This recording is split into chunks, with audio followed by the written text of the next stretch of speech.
Moving on to the fourth session of the afternoon. Now, of course, a much cooler evening than what we had started out with. Generational shift in marketing strategies.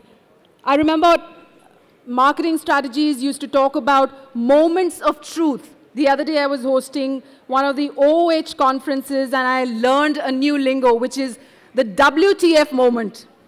So from the moment of truth to the WTF moments, what is it that there is in store? Of course, we've got an August panel again. We've got Mr. Krishnakumar. Mr. Krishnakumar is the Vice Chairman and Managing Director, Phillips India Limited, in charge of the company's operations in the country. Earlier, he was the President Healthcare, Phillips India Limited, and was responsible for the overall commercial performance of Philips Healthcare business in India, Bangladesh, Sri Lanka, and Nepal. Welcome, sir. Also in conversation with him is Mr. Rakesh Malhotra, founder and chairman, Luminous Power Technologies, with close to 30 years of experience. He's had experience in building brands and distribution in India, Asia, Africa. As far as Luminous Power Technologies is concerned, he divested majority equity of Luminous Power Technologies to a French energy major, Schneider Electric, post which he forayed into setting up businesses in the drinking water space, telecom, renewable energy, clean technology, and he's also anchored a VC fund, Incubate Capital Partners. Also, his passion for entrepreneurship has led him to establish Navodyam, an initiative for promoting micro-entrepreneurs. Stage is all yours. Thank you. I just set the context in the background and then turn it to him for sharing a little bit of his story on the why and the how. I think the journey started about close to 30 years ago when he decided to get out of being a professional to becoming an entrepreneur and saw the lack of infrastructure as a huge challenge in the country and decided, you know, we're going to get behind one big infrastructure gap that exists in the country, which is the power deficit that we run and continue to run as a company. As he was telling me, you know, it was 20 years to the first 100 crores. And then it took him 8 years to get to $500 million as a company. Clearly, a company that has witnessed, and you know, the rest of the story of Luminous since the acquisition by Schneider 3 years ago is something that most of us know about. But what is really fascinating is the journey that they've been through in really penetrating and driving the category. So if I can really start with Rakesh, understanding from you on the inflection point, the challenge, marketing challenge for the first 100 crores, and the inflection point since then. Krishna, we started off in 1988, and all the way till 2006, it was essentially laying the foundations.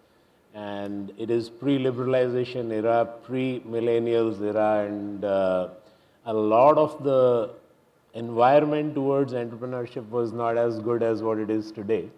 And you know, my dad actually had, you know, he almost suffered a cardiac problem. I mean, if he had a cardiac problem around the same time, and he often attributes that to my starting out as an entrepreneur, because he was a career bureaucrat, and I had a good job with Siemens, and I quit one day and decided to do something on my own. And you used to be an entrepreneur only if you couldn't get a good job in those days. So that is the only reason to be an entrepreneur. But anyway, it took a long time from 88 up till 2006, you know, building nut by nut the whole business across the country.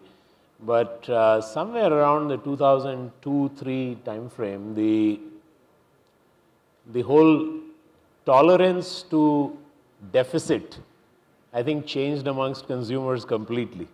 So I remember when I first bought my first two-wheeler, Bajaj Chetak, it was bought from a father's friend, contributed money in an NRI.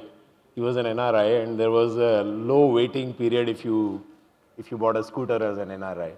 Tell anyone who is born after 65 that you could have to wait for buying a scooter somebody would laugh at you. But I think we all live in a country where this has happened for long enough. And for people who were below a certain age, we still, in my opinion, carry a bit of that tolerance with us.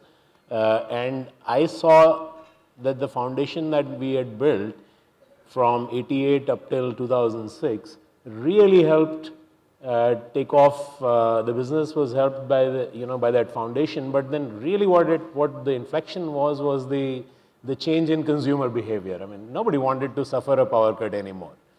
Nobody wanted to wait any longer. So I think from that point onward, this whole inflection took place. So I think our big connect with the subject today here is that we saw our business take shape, essentially driven by this change in consumer mindset. And then, of course, there are plenty of other things that we can talk about.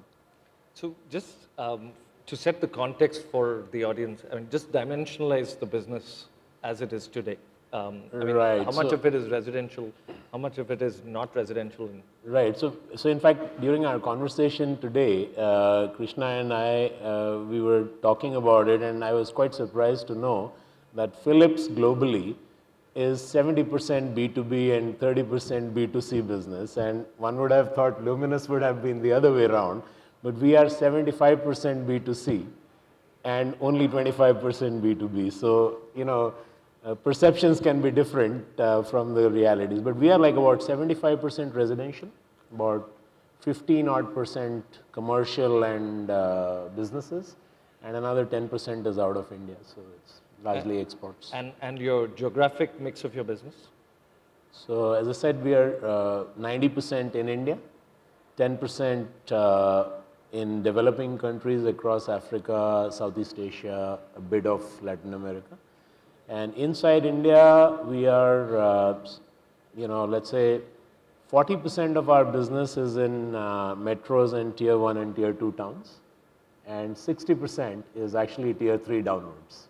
Wow. And this was 80% tier 1, tier 2 and metros 5 years ago, and 20% tier 3 and below. So we've completely transformed as a company. I mean, from being a branch-driven business to being a distributor-driven business.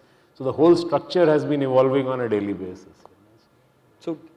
So tell us, as you see it, your first 25 years was really an urban metro tier 1 city focused business. Sure. And tell us about the key insights and consumer behaviors that you see in the urban consumer versus the tier 3 and below and rural consumer, and the marketing challenge in both cases. So I mean, actually, we don't really see a lot of difference between the urban consumer and the the consumers in tier 3, tier 4 towns today, because I think the aspirations are pretty similar at both places. I don't really find people taking decisions, consumers taking decisions based on different parameters a whole lot. The only thing, and this has changed over the last 4 to 5 years, and before that, the tolerance to inconvenience, the willingness to sacrifice was still old-fashioned. So, I mean, I could empathize or identify with somebody in that market because I would have been willing to make a sacrifice myself. But I mean, urban consumers of a certain age and below would not have made that sacrifice. They would want the best for themselves. But I think that has changed completely over the last 5 to 6 years. At least that's how we feel. And that is again driving the demand ground up over there. I guess it's a lot to do with the way the communication is happening, the exposure and whatever.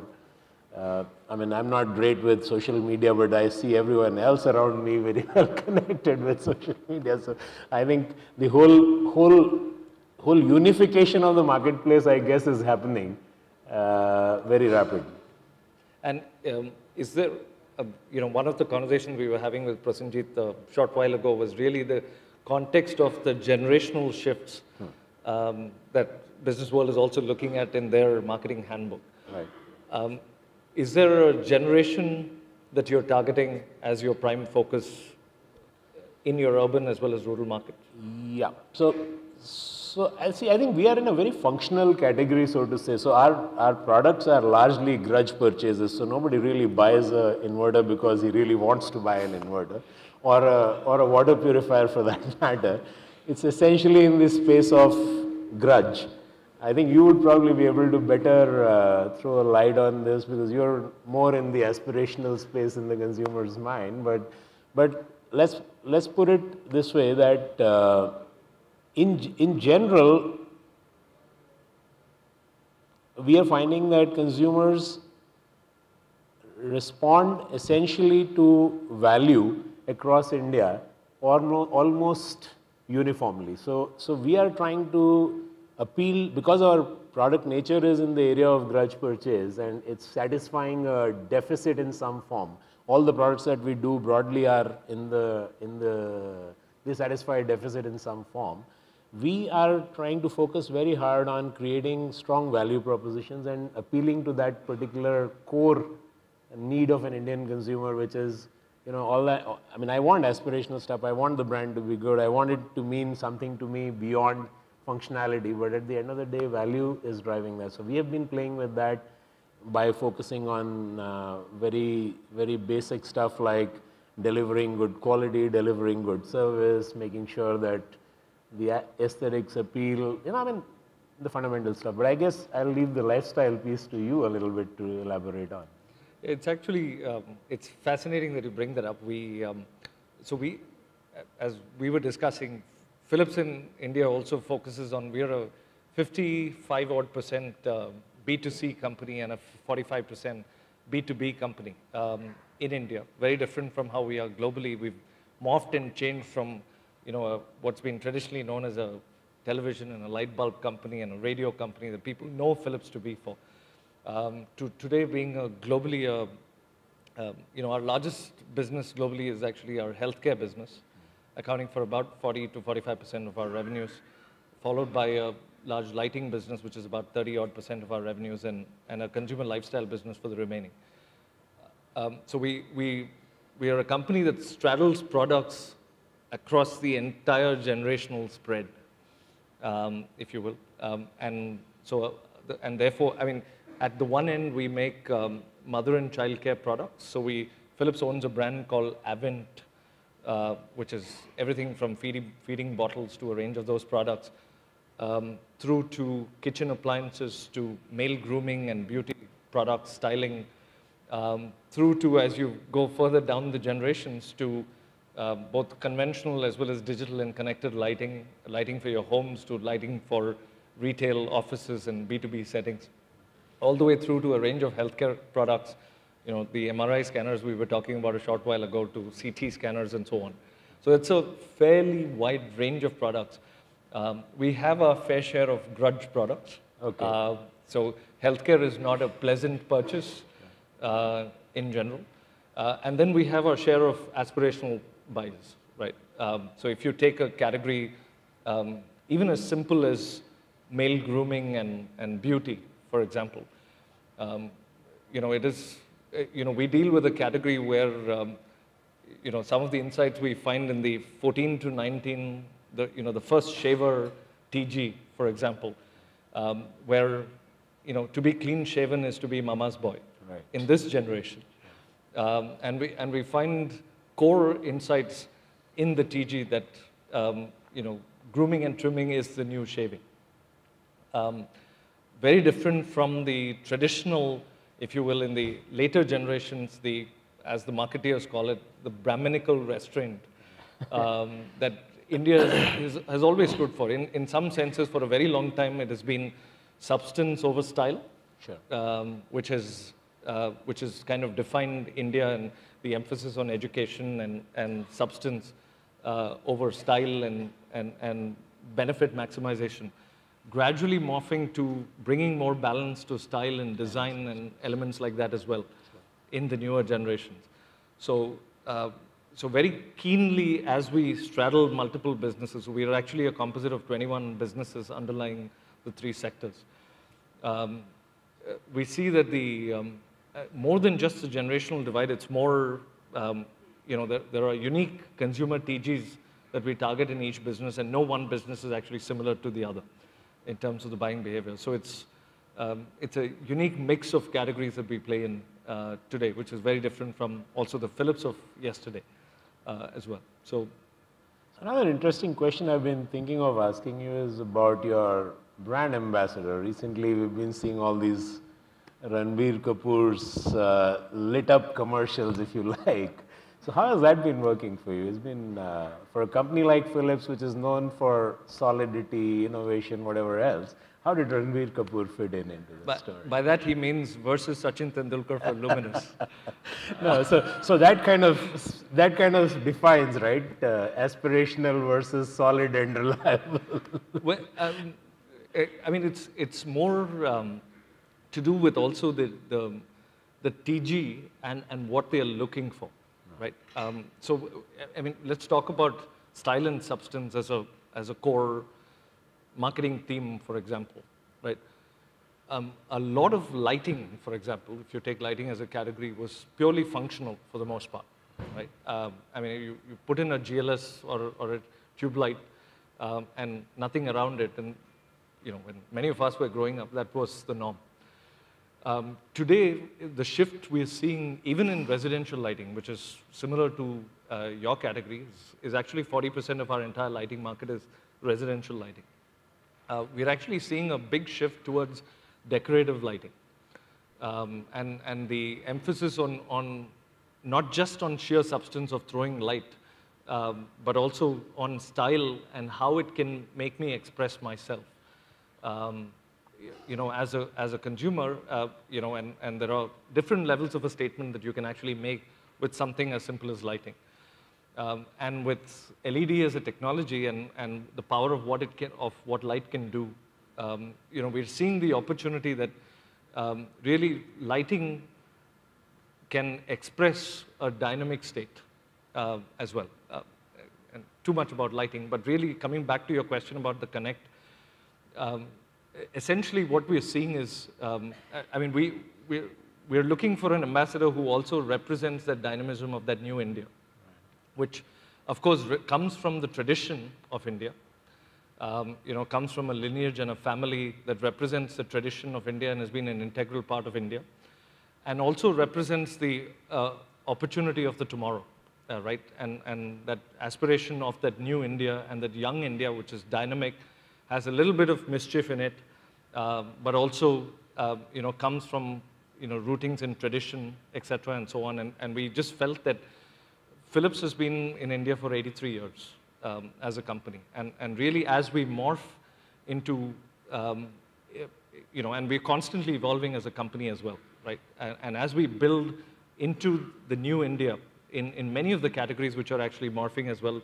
through the generations, you really need to have an ambassador who also represents both the combination of the tradition where India comes from, but also that future that India goes to. So it was really that combination that we're looking at. Interesting.